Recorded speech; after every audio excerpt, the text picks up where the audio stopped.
The accurate story of this fight is that both of these guys cheated. Leon Edwards and Kamaru Usman have both grabbed the fence a bunch of times, both grabbed the glove a bunch of times, and this happens in most high-level fights, especially when there's a lot of grappling involved. Whether it was instinctual or not, I know by instinct a lot of people, they grab onto things to escape any kind of danger, but the truth of the matter is, Usman and Leon Edwards both cheated starting from the first round to the 5th. Yes, Leon did grab onto the glove sometimes, and it caused a bit of a shift in the positions. It didn't happen too often, but it definitely did. For an example, in the second round, as Usman's throwing an upward elbow, Leon is holding onto the glove and able to hold down that elbow from coming all the way through with a lot of momentum, and due to that, he was able to exit off that angle. But even though this is what a lot of people are talking about, this was like the biggest cheat of the whole fight from Leon Edwards, I argue Kamaru Usman cheating was way more impactful to the fight than Leon's cheating.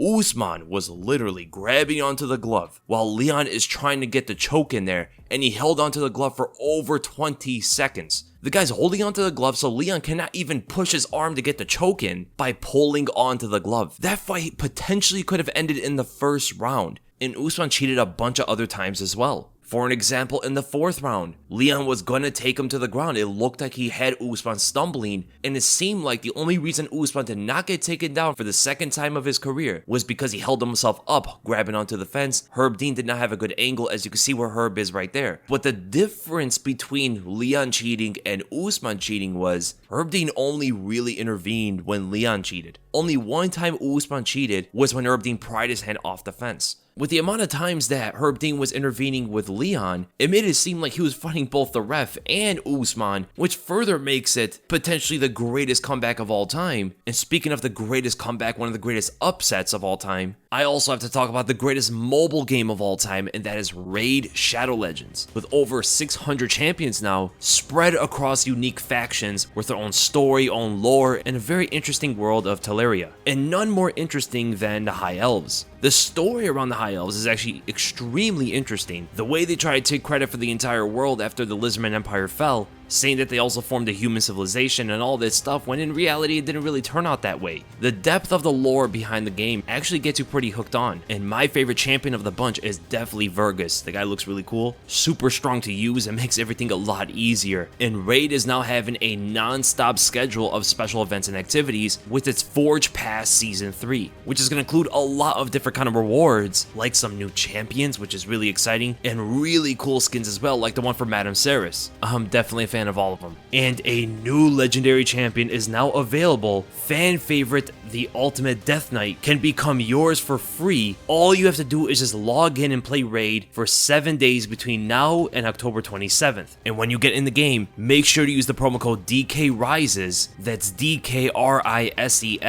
so you can get some free items to instantly level up your strongest champion all the way to level 50 and 5-star Ascension. And I'm going to make it easier for you. Click in the link in the description below or scan my QR code here on screen. You'll get bonuses worth of $30. And you can also get my favorite champion, Vergus, with 200,000 silver, 1 energy refill, 1 XP boost, and 1 ancient shard, so you can summon awesome champions as soon as you get in the game. These rewards will only be available for the next 30 days and only for new players. Once you get it, just go in your inbox. All of this is waiting for you. Just click the link in the description below, and I'll see you in the game.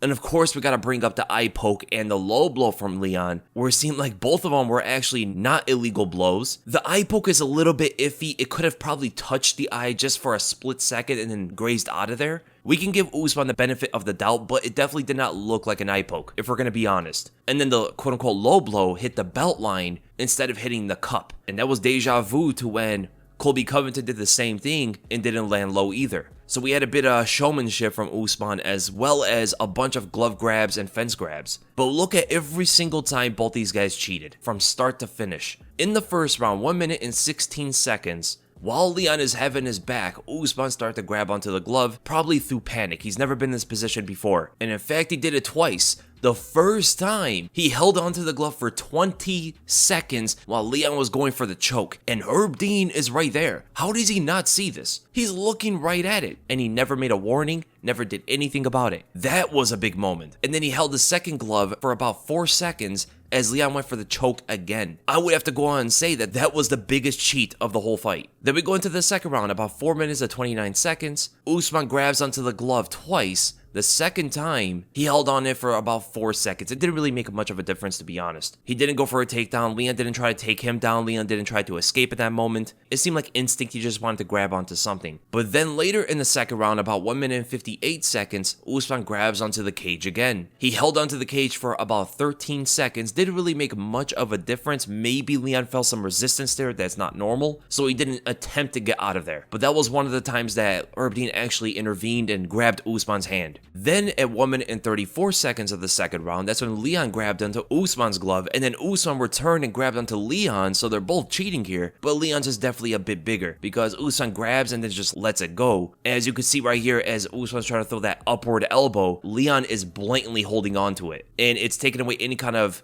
power from that elbow, and he could exit on the outside of it. So that was probably the biggest cheat from Leon Edwards in the whole fight that Herb Dean did not intervene in. It caused a reposition from the cage. Then in the third round, at about 3 minutes and 35 seconds, Leon holds onto the fence for like a second, didn't make any difference at all. And then once they got to the ground, 2 minutes and 11 seconds, Usman is holding onto the glove, pulling Leon's arm inward so he could not post and try to stand up. As you know from Leon Edwards, every single time he stood up was by posting both hands to the ground and just simply standing up, giving his back to Usman, knowing that Usman is not going to try to chase a choke or anything like that. So it's a free stand up from him. But as Leon is posting with one of his hands, Usman's grabbing onto the other glove, not allowing Leon to post with that hand. And this allowed Usman to transition and get that Habib style of a position. Dagestani handcuff at all. Now that was a big moment from Usman cheating, as Leon potentially could have stood up. And then about 1 minute and 10 seconds, Leon is holding onto the glove, but Herb Dean pulls it off. So it is kind of crazy that Herb Dean stopped Leon, but didn't stop Usman. And then in the fourth round, 3 minutes and 45 seconds, Leon has Usman's back, try to trip him out, which he does, and you can see Usman is stumbling, lost his balance, and before he hits the ground, he grabs onto the fence. Big moment where it looked like Leon could have potentially got this fight to the ground.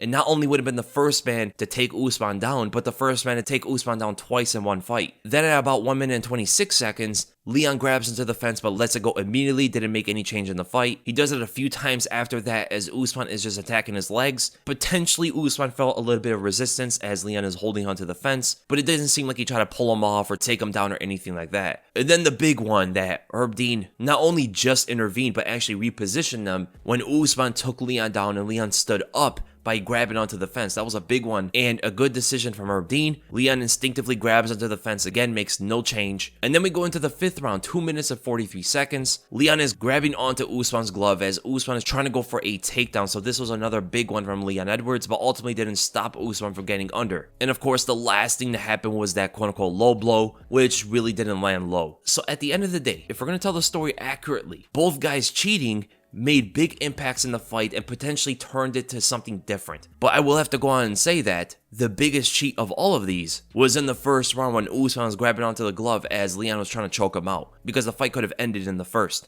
and none of the other stuff would have happened. And he stopped a finish from happening, not just a transition or something like that.